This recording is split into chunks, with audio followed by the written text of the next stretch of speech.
이에 XRP 페이먼트의 채널을 도입하는 첫 번째 금융기관 혹은 지불 서비스의 경우는 소액 결제 분야에서 상당한 어드밴테이지를 얻게 될 것입니다. 어쩌면 페이팔과 XRP 원장이 통합될 수 있으며 새로운 경쟁자가 등장해 소액 결제 시장의 지형을 바꾸면서 기존의 강자들과 대결을 펼칠지도 모르는 일이죠. 구독과 좋아요, 알림 설정 부탁드립니다. 안녕하십니까. 암호화폐 정보를 전달해 드리는 닥터 비트맨입니다. 지금으로부터 5년 전 비트코인에 있어서 하나의 업그레이드가 진행이 되게 됩니다. 바로 비트코인의 세그윗 업데이트가 이루어지게 된 것인데, 이 세그윗 업데이트의 경우는 거래 처리 속도를 더 빨리 만들어주는 업데이트라고 보시면 되는데요.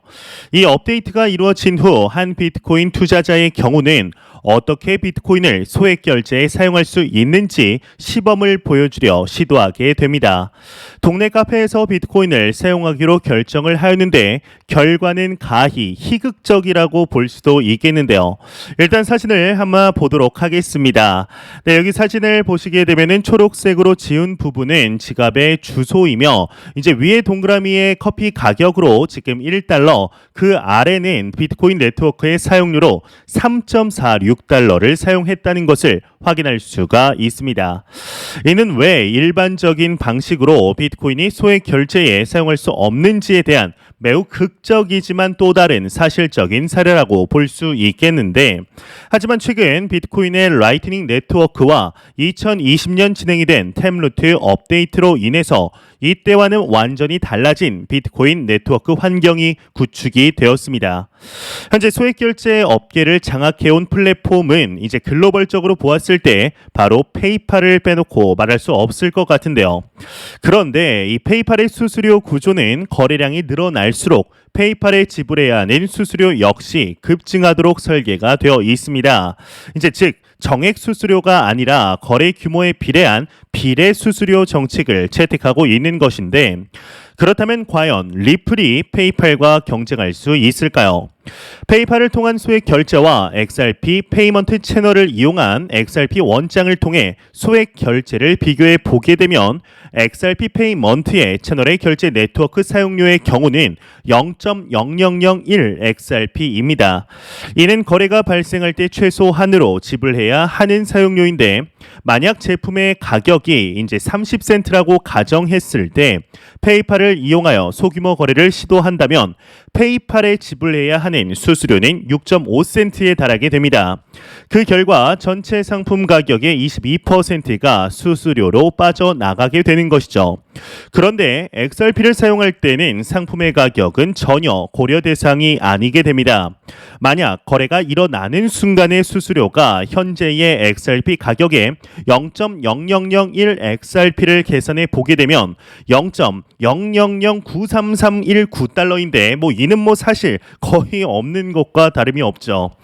그러므로 XRP의 수수료는 이제 페이팔의 수수료와 비교할 때 경쟁할 상대도 아니라는 것을 쉽게 확인할 수가 있습니다. 이제 물론 명심해야 하는 것이 XRP 원장을 통해 거래하는 것은 현재 페이팔이 제공하고 있는 환불이나 보험 또는 기타 서비스에 대한 비용이 포함되어 있지 않다는 것이죠. 그럼에도 불구하고 페이팔이 머지않은 미래에 강력한 경쟁자를 만나게 될 것은 수치상으로 보았을 땐 분명해 보이고 있습니다. 또한 소액 결제에서 또 다른 문제가 바로 처리 속도인데, XRP 원장이 페이먼트 채널을 통해 처리할 수 있는 거래는 초당 7만 건에 달하게 됩니다. 모바일 소액 결제의 등장과 보급은 온라인 소액 결제 시장의 주요한 원동력이었으며, 여러 모바일 결제 어플리케이션이 이미 페이팔과 다른 주요 업체들과 경쟁하기 위해 출시가 되었습니다. 하지만 이러한 어플리케이션은 사용자 많은 부분에서 혁신을 지향하고 있지만 기존의 지불 구조를 사용하고 있기 때문에 어쩔 수 없이 높은 수수료를 유지할 수밖에 없으며, 이러한 소액 결제 시스템이 성공하기 위해서는 경제적 관점에서 매우 어렵다고 볼 수가 있겠죠. 이에 XRP 페이먼트의 채널을 도입하는 것은 첫 번째 금융기관 혹은 지불 서비스의 경우 소액 결제 분야에서 상당한 어드밴테이지를 얻게 될 것입니다. 어쩌면 페이팔과 XRP 원장이 통합될 수도 있으며 새로운 경쟁자가 등장해 소액 결제 시장의 지형을 바꾸면서 기존의 강자들과 대결을 펼칠지도 모르는 일이죠. 현재 크립토 마켓에 투자하는 사람들의 경우는 이제 서로 다른 생각을 가지고 투자를 하게 됩니다. 하루 이틀 정도 텀으로 단타 거래를 하면서 10% 정도 수익률을 올리기 원하는 사람들도 있고, 스윙 트레이딩 혹은 워렌 버핏과 같이 잠재력이 높은 가상자산을 사고 묵혀두는 장기 투자를 선호하는 사람 또한 있습니다. 비트코인과 이더리움 그리고 XRP를 비교하였을 때 XRP의 강점이 과연 무엇일지 한번 알아보려고 하는데요. 개인적으로 두 코인과 비교를 하였을 때 XRP의 강점은 이제 세 가지 정도로 나열할 수 있을 것 같습니다. 일단 첫 번째로는 개발자의 숫자입니다. 리플의 개발자의 숫자는 비트코인과 이더리움의 개발자 숫자를 크게 압도할 뿐만 아니라 개발자의 구성도 훨씬 더 탄탄합니다. 암호화, 자바스크립트, 자바, 그리고 분권화 아키텍처에 관한 전문가들로 구성이 되어 있으며, 리플의 개발자들은 커뮤니티에서도 널리 알려진 실력자들이죠. 또한 복잡한 내용들을 일반인들이 이해하기 쉽게 설명하는 데도 능합니다. 이제 두 번째로는 개발 자금을 위한 비즈니스 모델인데, 이는 비트코인보다는 이더리움과 비교를 하는 것이 맞지 않을까 싶습니다. 현재 이더리움의 경우는 비영리 기구와 이해 관계자들로부터 자금과 지원을 의존하고 있죠. 또한 이더리움 재단의 경우는 상당한 양의 이더리움을 보유해 놓은 상태입니다. 그러나 이더리움과 비교해서 리플의 경우는 은행에 공급하여 대중화할 목적으로 엄청나게 많은 양의 XRP를 보유하고 있습니다. 물론 이 XRP의 대부분은 향후 30년 동안 리볼빙 에스크로에서 보관하게 되는데, 그렇다 하더라도 매달 일정하게 풀리는 XRP는 전 세계 은행과 금융기관을 통해 XRP를 대중화하려는 리플의 계획에 충분한 자금줄이 되리라 생각이 듭니다. 또한 세 번째는 시장의 모멘텀인데, 크립토 마켓의 XRP에 대한 반응만으로는 리플에 대한 시장 모멘텀을 가늠할 수 없습니다. XRP 시장 모멘텀은 리플을 채택하는 은행과 그 진행 정도를 통해 측정할 수 있게 되는데요. 또한 리플사의 경우는 매년 개최하는 스웰 컨퍼런스를 통해서 많은 신규 고객을 확보하기 위해 전력을 다할 것으로 보이고 있습니다. 현재 리플과 관련하여 많은 이야기들이 나오며, 과연 앞으로 더욱 가격이 상승할 것이냐 아니냐의 많은 이야기들이 나오고 있는데, 그동안의 지지부진한 모습으로 인하여 게르기라고 불리우는 코인이죠. 이제 조만간 XRP를 둘러싼 미등록 증권 소송이 마무리될 것으로 보이는 만큼 이 악재의 해소를 시작으로 그동안 눌렸던 가격이 폭발하는 모습을 보여주길 진심으로 바래 보도록 하겠습니다. 이러한 소식과 더불어서 재미난 것을 하나 가져와 보았는데요. 여러분들은 사이클하면 어떠한 사이클이 생각이 나시나요? 이제 가트너의 사이클 이론도 있고 반감기 사이클 이론도 있는데, 오늘은 태양 흑점에 의한 사이클 이론이 있다는 걸 혹시 아시나요? 일단 이게 무슨 내용인지 사진 먼저 한번 보도록 하겠습니다. 네, 사진을 보시게 되면은 이 차트는 태양 흑점의 사이클을 나타내는 차트입니다. 1755년부터 사이클마다 번호를 붙여왔고, 이제 25번째 사이클이 시작되고 있다고 하는데, 흑점에 의한 경기 침체와 자산시장의 연관성을 분석한 사람이 있었다고 합니다. 그런데 이상하리만큼 맞아떨어지는 게 신기해서 기록한다고 하는데요. 이 차트를 보시게 되면 22번 사이클이 끝나는 시기 1996년 8월입니다.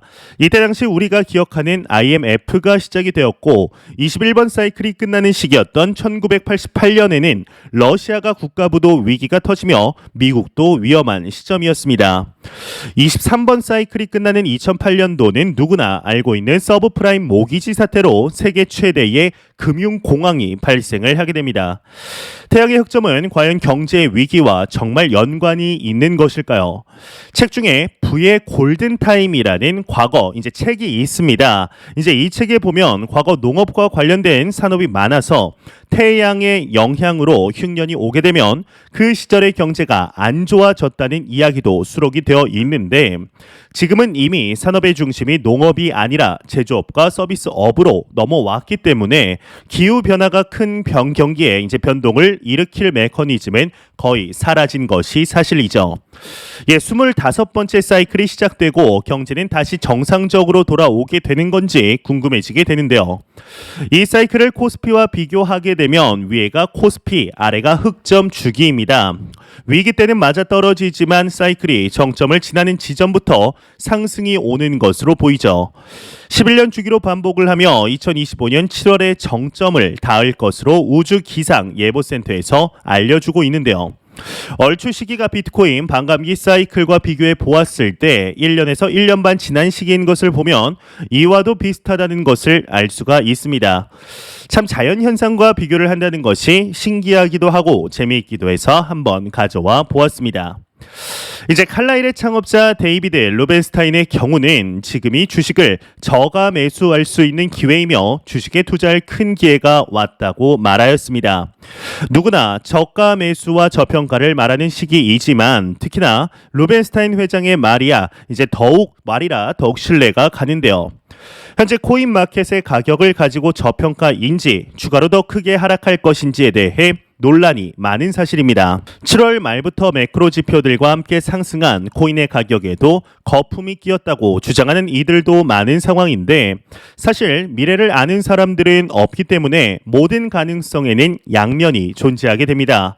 8천만 원 이상까지 올랐던 비트코인이 현재 3천만 원 선 근처를 지키는 상황에서 당연히 지금이 저평가라고 말할 수 있을 것으로 보이는데요.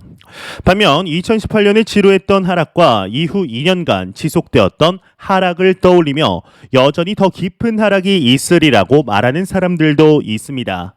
이제 누가 맞느냐 보다는 어떤 스탠스를 취해야 할지의 문제일 것으로 보이는데 이 크립토 마켓에 투자를 하면서 가장 중요한 태도는 미래를 맞추려 하지 않는 것이 중요하지 않을까 싶습니다. 이제 시장은 나름대로의 이유를 가지고 흘러가죠. 그 흐름에 동참하면 되는 것이지 미래를 맞추려 하다 보면 무리한 투자를 반드시 하게 됩니다. 우선 먼저 알아야 할 것은 지금은 2018년과는 완전히 다른 상황이라는 사실이죠. 당시의 코인은 정말 데이터 쪼가리에 불과하였습니다. 하지만 지금은 코인의 가치에 대해서 기관 투자자들도 이야기를 하며 엘살바도르와 중앙아프리카 공화국과 같이 법정 통화로 채택을 하는 국가들도 나오고 있습니다. 미래에 언젠가는 비트코인이 1억이 되어 있을 것이라 생각이 듭니다. 아주 마지막 때니까 말 더듬고 난리가 났는데 무튼 그것이 1년 후가 될지 올 연말이 될지 날짜를 지정하는 것만 아니라면 미래를 꿈꾸는 것은 좋은 것이죠. 다만 그 과정이 절대로 순탄하지 않다는 것을 잊지 않으셔야 되지 않을까 싶은데요. 차트를 보시면 아시겠지만 비트코인은 절대로 오르기만 하지 않습니다. 또한 반대로 내리기만 하지도 않죠. 그러니 상승하면 겸손하고 하락하면 마음을 다잡아야 합니다. 이 크립토 마켓의 경우는 일희일비 할 필요가 없다고 생각을 하는데 기계처럼 매월 일정한 금액을 꾸준히 투자를 한다면 미래의 수익은 극대화될 수밖에 없습니다. 이제 중요한 것은 코인 투자를 쉬거나 그만두지 않는 것이라 생각합니다. 그만두거나 떠나면 다시 기회가 찾아왔을 때 시장에 들어오게 되고 조금 버는가 싶으면 크게 물려서 다시 암흑의 시기로 들어가기 때문인데요. 현재 지금 이제 인내심을 가지고 계속해서 투자를 하다 보면 반드시 기회는 오기 때문이죠. 매 영상 말씀드리지만 이 시장에 투자를 하실 때는 절대로 단기적인 시각으로 투자를 하지 마시고 장기적인 시각으로 또한 오랜 시간 동안 함께 할 수 있는 여유 자금을 통하여 투자를 진행하시길 진심으로 바라 보도록 하겠습니다. 제가 준비해온 소식은 여기까지입니다. 영상이 도움이 되셨다면 구독과 좋아요 그리고 광고 한 편만 처음부터 끝까지 시청 부탁드립니다. 이 채널은 오직 광고 수익으로 운영이 되게 됩니다. 항상 영상 시청해 주시는 시청자분들, 구독자분들 너무나 감사드립니다. 오늘 남은 시간도 잘 마무리하시길 바라면서 저는 더욱 도움이 되는 영상으로 찾아뵙도록 하겠습니다. 지금까지 닥터 비트맨이었습니다. 감사합니다.